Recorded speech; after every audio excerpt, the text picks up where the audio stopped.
Pourquoi est-ce si difficile de rester concentré?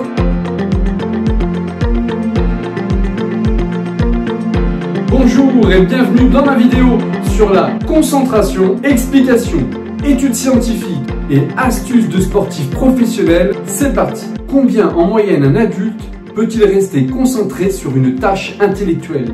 3 minutes, d'après une étude de l'Université de Californie en 2012. Mais nous avons progressé depuis, grâce à des techniques que nous allons voir. 10 minutes, 30, 60, 90 pour les plus entraînés. Combien de tâches pouvez-vous effectuer correctement en même temps? Seulement 2% de la population sont multitâches. C'est parti pour le thème vainqueur de vos votes qui m'a été proposé par Thibaut Leclerc, Community Manager du golf public du Nivernais, dont le logo s'affiche ici, sponsor de cette vidéo. Et retrouvez les liens du site dans la description. En 1, qu'est-ce que la concentration? C'est rassembler, réunir en un centre ce qui est dispersé. Il n'existe pas de définition scientifique de la concentration. Pour la définir au mieux, il faut déjà savoir que la concentration est portée sur une tâche et non sur un objet. Quand vous conduisez, vous n'êtes pas concentré sur le volant, mais sur la direction que vous allez donner à la voiture. La concentration a pour but de favoriser une manière d'agir ou une réaction différente de l'attention, comme un spectateur par exemple. L'attention permet d'ouvrir nos portes pour réceptionner les informations sensorielles. Il est possible d'attirer votre attention sans que vous ne l'ayez choisi, mais pas la concentration. Comme avec les pubs par exemple. La lumière attire l'œil, le mouvement fixe l'attention. C'est l'attention exogène. Intéressons-nous donc maintenant à son contraire. Parfois, pour réussir ce que je veux, j'essaie de rater le contraire. Commençons par ne pas se disperser. En 2, les distractions. Elles peuvent être externes, surtout de nos jours avec nos smartphones et leurs multiples alertes, par des spectateurs, quand on est golfeur par exemple. Selon Aurélien Gruson, entraîneur de golf, et Anthony Renard, golfeur professionnel, que je remercie pour leur collaboration, des mouvements ou tout bruit irrégulier peuvent perturber la concentration. Quand vous travaillez en open space, ça peut être des collègues qui parlent un peu trop fort. Et les distractions peuvent être aussi internes, dans la plupart des cas. C'est quand on se concentre que les problèmes personnels refont surface. Le quotidien, le travail, le vagabondage mental est évalué à plus de la moitié de notre temps éveillé. Ce sont les pensées aléatoires, épisodiques, silencieuses. Très bon pour la création, mais négatif sur plusieurs plans. Le vagabondage mental tire plus souvent sur des souvenirs négatifs. Il est naturel de ne pas pouvoir se concentrer à 100% sur une tâche, et même vitale. L'amygdale et le circuit de la récompense dans notre cerveau contribuent largement à la survie de notre espèce, toujours à l'affût du moindre plaisir et du moindre danger. Encore un héritage de nos ancêtres qui devaient rester attentifs au moindre danger. Se laisser entièrement captiver par une tâche aurait pu et pourrait être mortel. Pensez-y à chaque fois que vous traverserez une avenue en étant au téléphone. En 3, quand sommes-nous le plus concentrés? Le test BLAST, réalisé par plus de 5000 personnes de 6 à 80 ans, ici à l'écran, une lettre s'affiche pendant un quart de seconde, puis disparaît.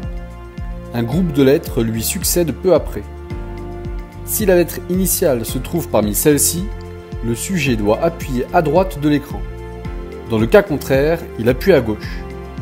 L'exercice se répète toutes les 2 secondes pendant 4 minutes. Les variations du temps de réaction révèlent les moments où le participant se déconcentre. Elle a démontré aussi que certains enfants de 6 ans pouvaient être plus concentrés que des adultes. La concentration maximale est entre 20 ans et 30 ans, puis elle diminue peu à peu. En 4, comment se concentrer? Comme pour les muscles, il faut échauffer le système exécutif situé dans le cortex préfrontal. Jason Berthomier, footballeur professionnel de Ligue 2 au Clermont Foot Auvergne, m'a confié une technique qu'il utilise avant les matchs. J'ai ma playlist d'avant-match, comme beaucoup. Et sur certaines musiques, je me concentre sur un instrument ou un son et j'essaie de ne pas le lâcher. C'est important de se préparer avant d'être submergé par du stress ou des émotions. Il faut trouver le bon moment pour se concentrer. Sinon, arrivé dans le stade Bollaert par exemple, si on n'est pas prêt, Difficile de ne pas se laisser distraire.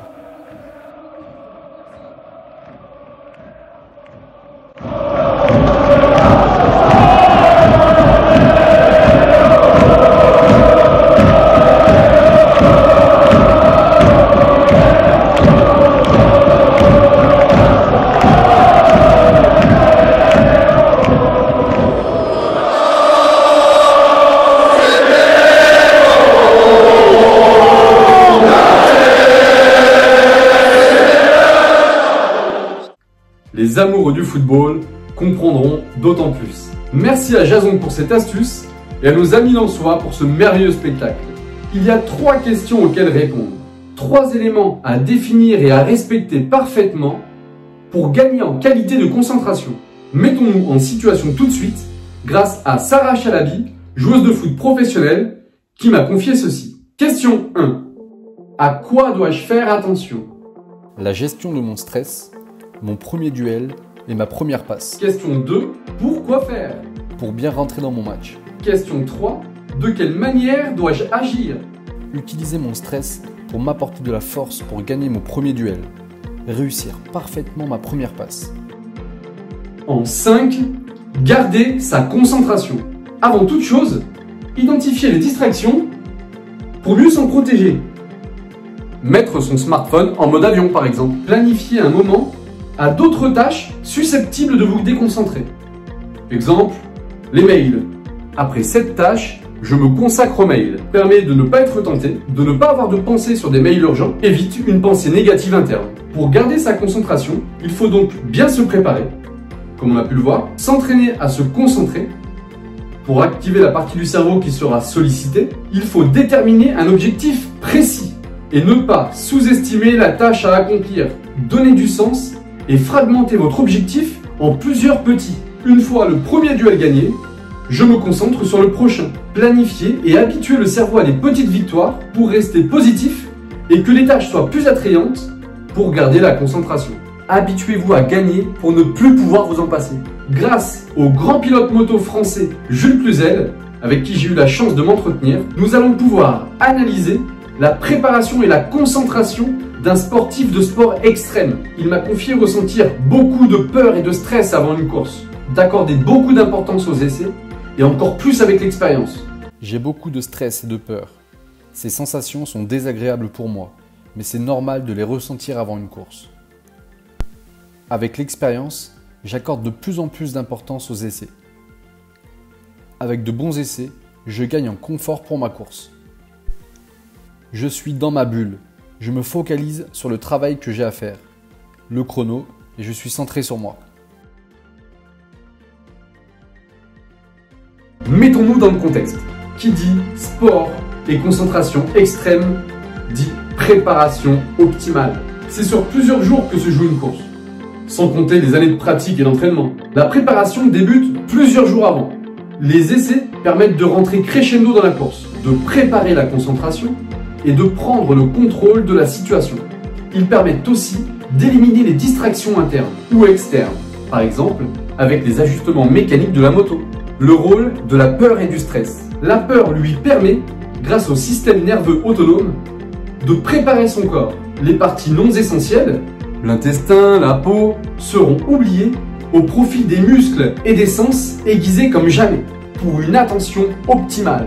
Les pupilles se dilatent. Temps de réaction, réflexe, automatisme, au top. Le stress en rajoute une couche très épaisse, avec encore plus d'adrénaline et de cortisone. Son corps se met en état de réagir à une situation extraordinaire. C'est quand je ressens le plus de stress et de peur que je fais les meilleurs départs ou meilleures courses.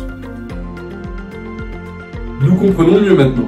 L'objectif, lui, est maintenu grâce au pilotage. Le temps est donné plusieurs fois dans la course. À l'aide du cerveau, le corps se concentre biologiquement sur la course.